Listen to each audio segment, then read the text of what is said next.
what could you do to improve yourself?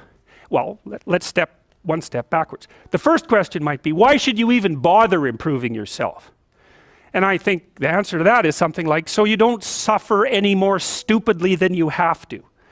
And maybe so others don't have to either. It's something like that. You know, like there's a real injunction at the bottom of it. It's not some casual self-help doctrine. It's that if you don't organize yourself properly, you'll pay for it, and in a big way, and so will the people around you. Now, and you could say, well, I don't care about that, but that's actually not true. You actually do care about that, because if you're in pain, you will care about it. And so you do care about it, even if it's just that negative way, you know. It's very rare that you can find someone who's in excruciating pain who would ever say, well, it would be no better if I was out of this. It's sort of pain is one of those things that brings the idea that it would be better if it didn't exist along with it. It's incontrovertible. So you get your act together so that there isn't any more stupid pain around you than necessary. Well, so then the question might be, well, how would you go about getting your act together? And the answer to that, and this is a phenomenological idea too, it's something like, look around for something that bothers you and see if you can fix it. So now you think, well, let's say you go into you can do this in a room. It's quite fun to do it just when you're sitting in a room, like a room, maybe your bedroom. You can sit there and just sort of meditate on it and think, okay, if I wanted to spend 10 minutes making this room better, what would I have to do? And you have to ask yourself that, right? It's not a command, it's like a genuine question.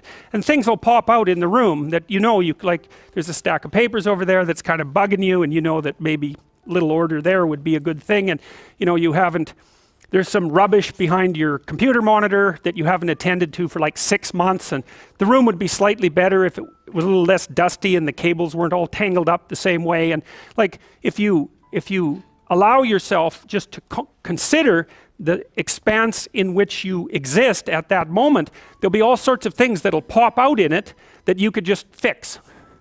And I might say, well, if you were coming to see me for psychotherapy, the easiest thing for us to do first would just be to get you to organize your room. You think, well, is that psychotherapy? And the answer is, well, it depends on how you conceive the limits of your being. And I would say, start where you can start. If something announces itself to you, which is a strange way of thinking about it, as in need of repair, that you could repair, then, hey, fix it. You fix 100 things like that, your life will be a lot different.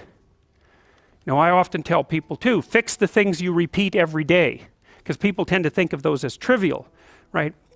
You get up, you brush your teeth, you have your breakfast, you have your routines that you go through every day. Well, those probably constitute 50% of your life. And people think, well, they're mundane, I don't need to pay attention to them. It's like, no, that's exactly wrong. The things you do every day, those are the most important things you do. Hands down. All you have to do is do the arithmetic. You figure it out right away. So 100 adjustments to your broader domain of being, and there's a lot less rubbish around, and a lot fewer traps for you to step into. And that's in keeping with Jung's idea about erasing once you've got your mind and your emotions together, and once you're acting that out, then you can extend what you're willing to consider yourself and start fixing up the things that are part of your broader extent. Now, sometimes you don't know how to do that. So you might say, imagine you're walking down Bloor Street and there's this guy who's like alcoholic and schizophrenic and has been on the streets for 10 years. He sort of stumbles towards you and, incoherently mutters something. That's a problem. And it would be good if you could fix it, but you haven't got a clue about how to fix that. You just walk around that and go find something that you could fix, because if you muck about in that, not only is it unlikely that you'll help that person, it's very likely that you'll get hurt yourself. So, just because while you're experiencing things announce themselves as in need of repair, doesn't mean that it's you right then and there that should repair them. You have to have some humility. You don't walk up to a helicopter that isn't working and just start tinkering away with it. You have to stay within your domain of competence. But most of the time, if people look at their lives, it's a very interesting thing to do. I like the idea of the room, because you can do that at the drop of a hat. You go back to where you live and sit down and think, okay, I'm going to make this place better for half an hour. What should I do? You have to ask. And things will just pop up like mad. And it's partly because your mind is a very strange thing. As soon as you give it an aim, a genuine aim, it'll reconfigure the world in keeping with that aim. That's actually how you see to begin with. And so if you set it a task, especially, you have to be genuine about it, which is why you have to bring your thoughts and emotions together, and then you have to get them in your body so you're acting consistently. You have to be genuine about the aim, but once you aim, the world will reconfigure itself around that aim, which is very strange. And it's technically true.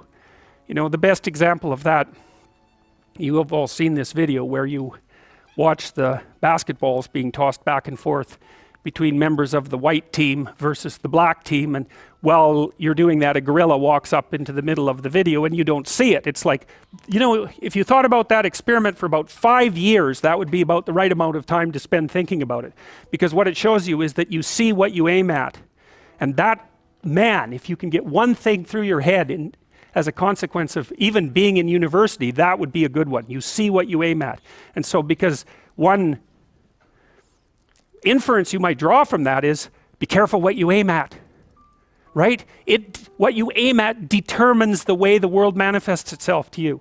And so if the world is manifesting itself in a very negative way, one thing to ask is, are you aiming at the right thing? Now, you know, I'm not trying to reduce everybody's problems to an improper aim. People get cut off at the knees for all sorts of reasons. You know, they get sick, they have accidents. There's a random element to being, that's for sure. And so you don't want to take anything, even that particular phrase, too far. You want to bind it with the fact that random things do happen to people. But it's still a great thing to ask.